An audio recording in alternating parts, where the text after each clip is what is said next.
Good morning to all. Last video में हम लोगों ने जो रेवेन्यू रिजर्व के बारे में डिस्कस किया था। लास्ट सेशन इंटरेस्टिंग था। होप आप लोगों ने वीडियो को देखा होगा और जो आपके कन्फ्यूजन्स हैं उनको दूर किए होंगे। और रेवेन्यू रिजर्व में हम लोगों ने जनरल रिजर्व, स्पेसिफिक रिजर्व और इसके अलावा रिजर्व फंड के बारे में डिस्कशन किया था। आज हम लोग जो टॉपिक पढ़ने जा रहे हैं वो टीआरई 4 एस्पिरेंट्स के लिए बहुत इंपॉर्टेंट टॉपिक है और इस पर क्वेश्चन आया हुआ है। आप अपने से टीआरई 1, 2, 3 का क्वेश्चन पेपर आप निकालें और उसमें आपको इन सब चीज़ों से जो भी मैं डिस्कस कर रहा हूँ उसको क्वेश्चन जरूर मिलेगी। तो आज का सेशन अब यहाँ हम लोग शुरू करते हैं। आज का टॉपिक हम लोगों का है secret reserve. Secret reserve important इसलिए है क्योंकि लीगली हम इसको नहीं बना सकते। Companies act prohibits the creation of secret reserve. क्यों भाई? सीक्रेट रिजर्व छुपा हुआ रिजर्व है, क्योंकि बिजनेस का जो एक्चुअल पोजीशन है वो ये सीक्रेट रिजर्व आपको जानने नहीं देता है ना। यानी कुछ भी अगर सीक्रेट है तो वहां पर जरूर कुछ झोल हो रहा है, जरूर कुछ फ्रॉड हो रहा है, जरूर कुछ छुपाया जा रहा है ना।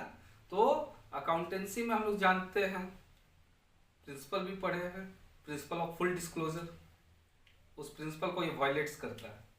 इसीलिए कंपनीज एक्ट 1956 कहती है कि आप सीक्रेट रिजर्व क्रिएट नहीं कर सकते। हालांकि कुछ सेक्टर से एग्जम्प्टेड है, जैसे बैंकिंग सेक्टर, इंश्योरेंस सेक्टर और आपका इलेक्ट्रिसिटी सेक्टर, इलेक्ट्रिक बिजनेस जो भी है वो सब एग्जम्प्टेड है, वो सीक्रेट रिजर्व क्रिएट कर सकते हैं। तो चलिए बहरहाल हम लोग इसको शुरू करते हैं, इस टॉपिक को। सीक्रेट रिजर्व ऐसा रिजर्व होता है, ठीक है, जिसका एग्जिस्टेंस जो है वो बैलेंस शीट में हम लोग डिस्क्लोज नहीं करते हैं। यानी उसका एग्जिस्टेंस को हम लोग बैलेंस शीट में डिस्क्लोज नहीं करते हैं। इसका जो एग्जिस्टेंस है या फिर कह सकते इसका जो अमाउंट है not disclosed in the balance sheet. इसके एग्जिस्टेंस को हम बैलेंस शीट में कहीं नहीं दिखलाते हैं, छुपा कर रखते हैं। तो यही हो गया हम लोगों का सीक्रेट रिजर्व। क्लियर? अब सबसे बड़ा इसमें बात आता है कि जब सीक्रेट रिजर्व को हम शो नहीं करते हैं, ये सीक्रेट है, ये छुपा हुआ, ये लीगल नहीं है, फिर भी इसका क्रिएशन क्यों करते हैं और क्या क्या तरीका है सीक्रेट रिजर्व क्रिएट करने का, उन पहलुओं पर हम लोग ध्यान देंगे। टीआरई 4 एस्पिरेंट्स ध्यान से देखिएगा, इसका एक और नाम है hidden reserve. Hidden reserve secret reserve का ही दूसरा नाम है हिडन रिजर्व। यहां तक किन्हीं को कोई डाउट नहीं होनी चाहिए। अब इसके आगे हम लोग बढ़ते हैं।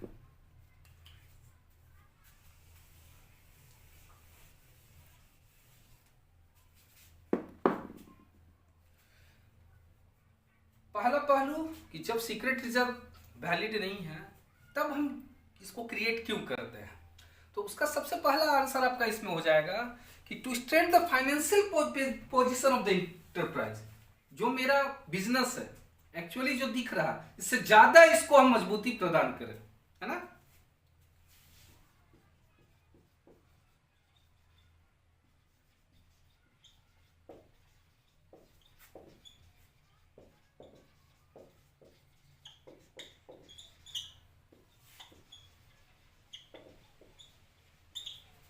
जो मेरा बिजनेस है उसका फाइनेंशियल पोजीशन को हम ज्यादा से ज्यादा स्ट्रॉन्ग करें, ठीक है। वर्किंग कैपिटल बढ़ाने के लिए हम लोग इसका इस्तेमाल कर सकते हैं, वर्किंग कैपिटल, है ना। इसको बढ़ाने के लिए, इसको इंक्रीज करने के लिए हम इसका इस्तेमाल कर सकते हैं सीक्रेट रिजर्व का। क्लियर? इसके बाद क्या कर सकते हैं, हमारे बिजनेस में जो वीकनेसेस हैं, मान लीजिए कि मेरे जो मैनेजर्स हैं, ठीक है, इसके अलावा मान लेते हैं मेरे डायरेक्टर्स हैं, उनका जो वीकनेस है उसको कवर अप करता है ये सीक्रेट रिजर्व। ठीक है, to overcome the weakness of manager और डायरेक्टर्स, इनके वीकनेस के कारण जो बिजनेस सफर कर रहा है उस वीकनेस को भी ये सीक्रेट रिजर्व छुपाता है। तो ये सब मेन पॉइंट्स मैं आपको डिस्कस कर रहा हूं, इसी से आप सारे एमसीक्यूज को बना सकते हैं। क्लियर? अच्छा, कंपटीशन को फेस करने में भी ये आपका मदद करता है। मान लीजिए कि आपका एक सेम फर्म से बहुत बड़ा कंपटीशन है, ठीक है, सेम बिजनेस से बहुत बड़ा कंपटीशन है, आपके पास सीक्रेट रिजर्व है तो आप इजीली उस कंपटीशन को फेस करने के लिए तैयार होंगे, रिजल्ट चाहे जो भी हो। क्लियर? तो यहां तक किसी को कोई प्रॉब्लम नहीं होनी चाहिए।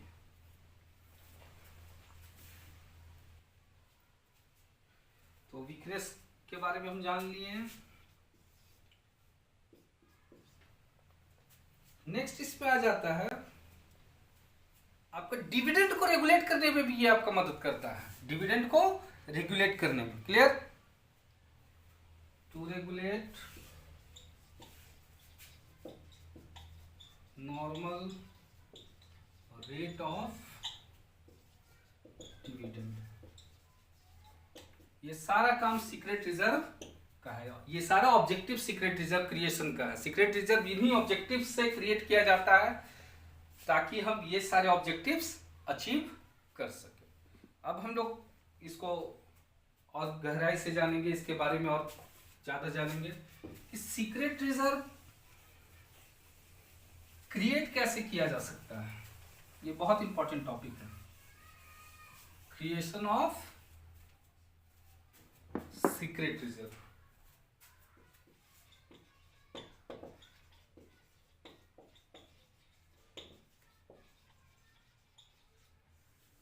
सबसे बड़ी बात, सीक्रेट रिजर्व अगर क्रिएटेड है बिजनेस में तो बिजनेस को आप वैल्यूएट कर ही नहीं पाएंगे कि उसका एक्चुअल पिक्चर क्या है।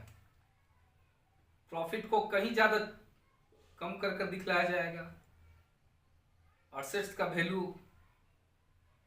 अंडर वैल्यू कर दिया जाएगा, एक्सेसिव डिप्रिसिएशन उसमें चार्ज कर दिया जाएगा। यानी ट्रू पिक्चर आप पता ही नहीं कर पाएंगे कि बिजनेस का ट्रू पिक्चर क्या है। ये बहुत बड़ा डिमेरिट है सीक्रेट रिजर्व का।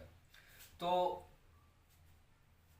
क्रिएशन ऑफ सीक्रेट रिजर्व में आ जाते हैं हम लोग, कैसे हम लोग क्रिएट कर सकते हैं। सबसे पहला तरीका है, जो आपके बिजनेस के कैपिटल एक्सपेंडिचर है, जो भी कैपिटल एक्सपेंडिचर है, ठीक है, इसको आप रेवेन्यू एक्सपेंडिचर दिखाइए।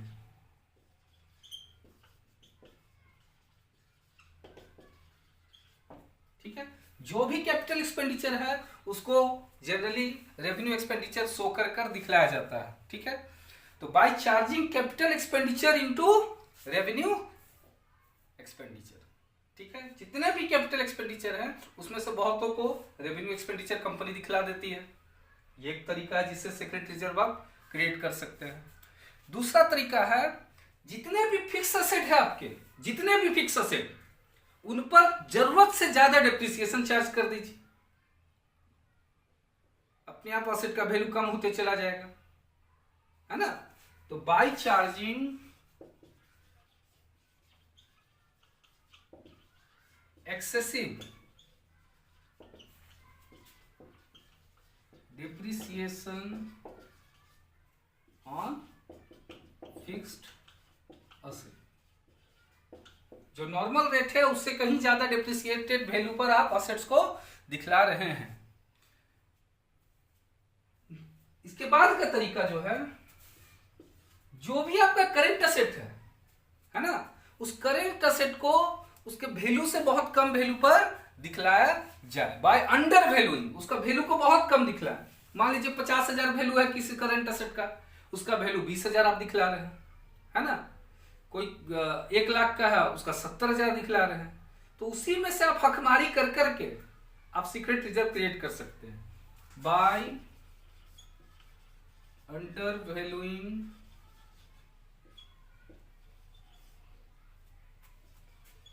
Current assets. जितने भी करेंट असेट्स हैं उसको आप अंडर वैल्यू कर करके दिखला रहे हैं, ठीक है। इसके अलावा आप बहुत ज्यादा प्रोविजंस और रिजर्व क्रिएट कर दिए हैं किसी चीज के लिए, वो एक तरीका है ना।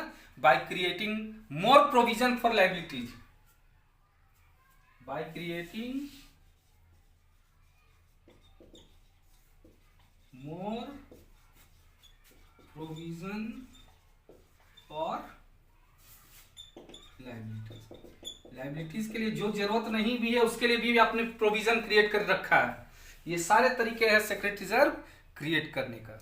अच्छा, जब हम असेट को अंडर वैल्यू करके दिखला रहे हैं तब भी सीक्रेट रिजर्व क्रिएट हो रहा है। जब हम लायबिलिटीज को ओवर वैल्यू करके दिखलाएंगे, जितना एक्चुअल लायबिलिटी उससे ज्यादा पे करना, मान लीजिए आपको 1 लाख रुपए पे करना है, आप दिखला रहे हैं आपको 1.5 लाख पे करना है, तो ओवर वैल्यूइंग लायबिलिटीज, जितने भी लायबिलिटीज उसको अगर ओवर वैल्यू आप करेंगे तो वो भी एक तरीका है सीक्रेट रिजर्व क्रिएट करने का। Clear?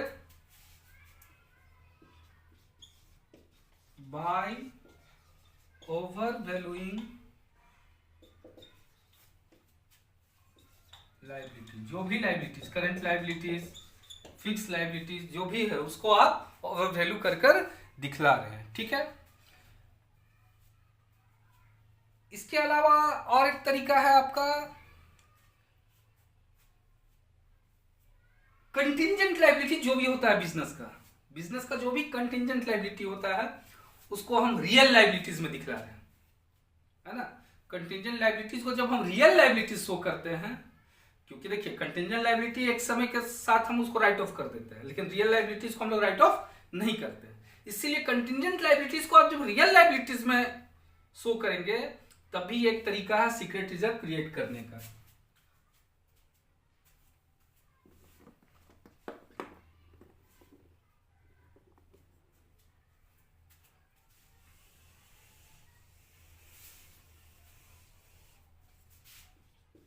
Bye showing contingent liabilities as real liabilities, जितने भी कंटिंजेंट लायबिलिटीज है उनको हम लोगों ने रियल लायबिलिटीज शो करके रखा है। ये भी एक तरीका है सीक्रेट रिजर्व क्रिएट करने का, ठीक है। इसके अलावा आप कोई भी फिक्स असेट में अगर डिप्रिशिएट कर रहे हैं तो बहुत सारे ऐसे असेट्स है जो एप्रिशिएट करते हैं, है ना। तो आप कोई भी असेट्स पे जिसमें परमानेंट एप्रिसिएशन आया है उसको आप जब नहीं शो करते हैं, फॉर एग्जांपल जमीन का वैल्यू 1 लाख था, आज का डेट में उसका वैल्यू 1,50,000 हो गया, लेकिन आप वो एप्रिसिएशन को नहीं दिखला रहे, ये भी एक तरीका है सीक्रेट रिजर्व क्रिएट करने का। By not showing permanent appreciation in the value of fixed assets, ठीक है। यहां तक किन्हीं को कोई दिक्कत? तो ये कुछ तरीके हैं जिससे आप सीक्रेट रिजर्व क्रिएट कर सकते हैं। तो इस पर एमसीक्यू दे सकता है, आपका 3-4 मेथड लिख दिया और एक उसमें से ऐसा चीज लिखा जिससे सीक्रेट रिजर्व क्रिएट नहीं हो रहा। अब आपसे क्वेश्चन दे देगा कि by which stated method under we can create secret reserve. तो इसमें अगर तीन ऑप्शन सेम है, एक ऑप्शन अलग है जिससे सीक्रेट रिजर्व क्रिएट नहीं हो रहा, तो more than one of the above हो जाएगा। तो ये कंफ्यूजिंग क्वेश्चंस देता है आपका बीपीएससी। तो आप ये पॉइंट्स को सिर्फ दिमाग में रखना है कि सीक्रेट रिजर्व कैसे कैसे क्रिएट किया जा सकता है, अपने आप उसको सॉल्व कर सकते हैं, ठीक है। और कंपनीज एक्ट 2013, बार बोल रहा है, कंपनीज एक्ट 2013 ये prohibits the creation of secret reserve. Companies act 2013 directly prohibit करता है कि आप सीक्रेट रिजर्व क्रिएट नहीं कर सकते, लेकिन इसमें भी एक्सेप्शन है। मैं बार बार बोल रहा हूं, एक्सेप्शन कौन कौन सा है? आपका बैंकिंग कंपनीज है ना, इसके अलावा आपका इलेक्ट्रिसिटी सप्लाई कंपनीज और इंश्योरेंस कंपनीज, इन तीनों को एक्सेप्शन है। इसके अलावा कोई भी सीक्रेट रिजर्व क्रिएट नहीं कर सकता है। तो यहां तक का जो टॉपिक है, यहां तक किसी को कोई प्रॉब्लम नहीं होनी चाहिए। आप ध्यान से अगर वीडियो देखेंगे तो आपको प्रॉब्लम नहीं होगी। एक आध तरीका और भी है, जैसे कि बैलेंस शीट में हम अगर जितने भी आउटस्टैंडिंग एक्सपेंस है, प्रीपेड एक्सपेंस है, अक्रूड इनकम है, अक्रूड एक्सपेंस है, एक्सपेंस, इन जो भी छोटे छोटे असेट्स बनते हैं, करंट असेट्स, करंट लायबिलिटीज, इनको हम बैलेंस शीट में शो ही ना करें, तो ये भी एक तरीका है सीक्रेट रिजर्व क्रिएट करने का, है ना। Not showing outstanding expense and prepaid expense in the balance sheet. ये मुख्य तरीका है जिनसे हम सीक्रेट रिजर्व क्रिएट कर सकते हैं। तो बार बार ये भी क्वेश्चन दे सकता है कि कंपनीज एक्ट 2013 के तहत ऐसी कौन सी कंपनीज हैं जो सीक्रेट रिजर्व क्रिएट कर सकते हैं, और उसमें मान लीजिए ऑप्शन में आपका बैंकिंग कंपनीज दे दिया है ना, इंश्योरेंस कंपनी दे दिया, इलेक्ट्रिसिटी कंपनी दे दिया, और इसके अलावा नीचे अगर मान लेते हैं कोई भी पार्टनरशिप फर्म दे दिया, ठीक है। तो अब इसका ऑप्शन 3 हम बार बार बोल रहे हैं, कंपनीज एक्ट 2013 3 को अलाउ किए, तो इसका आपका more than one of the above, उसमें टिक आपको करना है। क्लियर? तो यहां तक किन्हीं को कोई डाउट?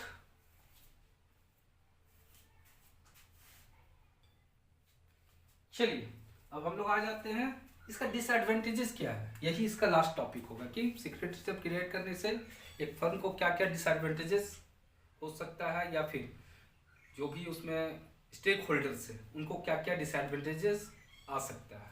क्लियर?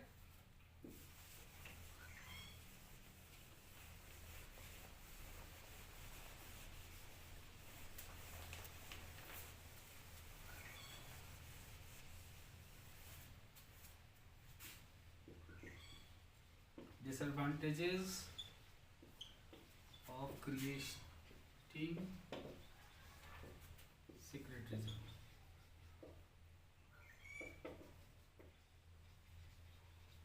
ठीक है, अब हम लोग आ जाएंगे इसके डिसएडवांटेज में कि इसका क्या क्या डिसएडवांटेज है।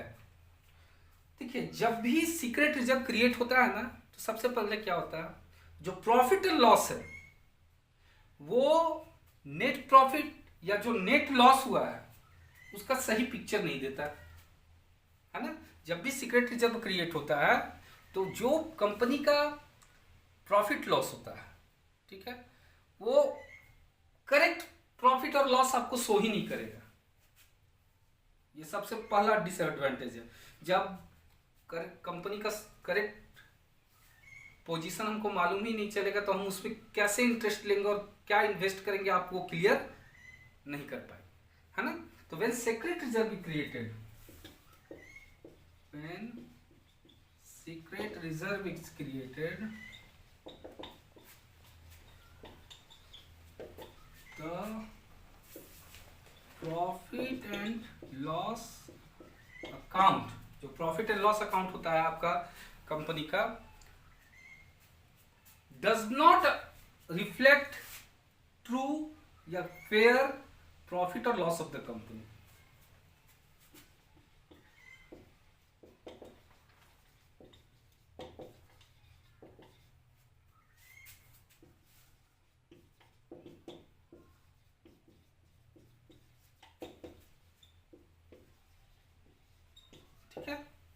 ये पहला डिमेरिट, ठीक है। उसी तरह बैलेंस शीट जो पोजीशन है कंपनी का वो ट्रू पिक्चर नहीं दे पाएंगे सीक्रेट रिजर्व अगर क्रिएट हो रहा है। तो दूसरा डिसएडवांटेजेस है balance sheet will not show the true position of the concern। जो आपका बिजनेस कंसर्न है, जो आपका कंपनी है, उसके बैलेंस शीट को ये कोई पिक्चर क्लियर नहीं दे पाएगा कि एक्चुअल उसका क्या असेट है, क्या लाइबिलिटीज है, कंटिजेंट लाइबिलिटीज कितना है ना, फिक्टिशियस असेट उसका कितना है, उसका करंट असेट कितना है, उसका करंट लाइबिलिटीज कितना है। ये सीक्रेट रिजर्व क्रिएट करने के बाद ये बैलेंस शीट पर संदेह होने लगेगा कि ये बैलेंस शीट क्या प्रेडिक्ट कर रहा है और उस पर क्या डिसीजंस लिया जाए। क्लियर है ना। अच्छा, अगर कंपनी का हालत पूरा खराब है, वर्स्ट पोजीशन पे है ना, तो उसको भी ये सीक्रेट रिजर्व छुपा देता है। स्टेक होल्डर तो सोच रहा है कंपनी तो बहुत अच्छे से चल रहा है, लेकिन वर्स्ट पोजीशन को भी सीक्रेट रिजर्व छुपा देता है। क्लियर। तो ये सारे मेन पॉइंट्स है। मिस अप्रोप्रिएशन देता है ना, ये फ्रॉड को जन्म देता है।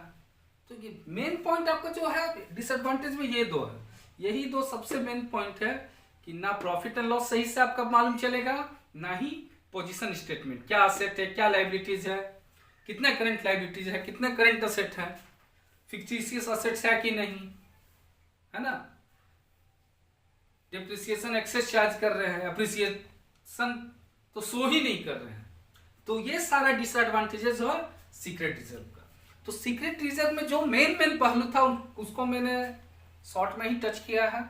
तो आशा करते हैं कि आप इस वीडियो को देखें और वीडियो देखने के बाद आप खुद कोई एमसीक्यूज आप ट्राई करें, आपको खुद एहसास होगा कि ये आपके लिए बहुत फायदेमंद है। तो जो भी टॉपिक्स में पढ़ा रहा हूं उससे आप किसी भी तरह के एमसीक्यू सॉल्व कर पाएंगे। तो रिजर्व चैप्टर हम लोगों का यहीं खत्म होता है। आशा करते हैं वीडियो आपको पसंद आई। बस आप प्रयासरत रहिए। TRE4 का नोटिफिकेशन आए चाहे नहीं आया, अभी धीरे धीरे देख रहे डिले करते जा रहा है। जब भी उससे जुड़ा कोई इन्फॉर्मेशन होगा मैं अपने चैनल पर जरूर शेयर करूंगा। लेकिन आप प्रयासरत रहें, सफलता आपकी कदम जरूर चूमेगी। लगातार प्रयासरत रहें, है ना, सफलता जरूर मिलेगी। आप वीडियोस देखें, आप MCQs ट्राई करें। सारे चैप्टर्स को पढ़ाने के बाद मैं MCQs भी लेकर यहाँ आऊँगा। तो आप अच्छे से चैनल से जुड़े रहें। अच्छा लगा लाइक सब्सक्राइब करके रखें ताकि जो नेक्स्ट टॉपिक में पढ़ाऊंगा, जो नेक्स्ट वीडियो आपके लिए लाऊंगा वो आप तक पहुंच सके। तो अच्छे से तैयारी कीजिए। Best of luck, see you all soon, good bye.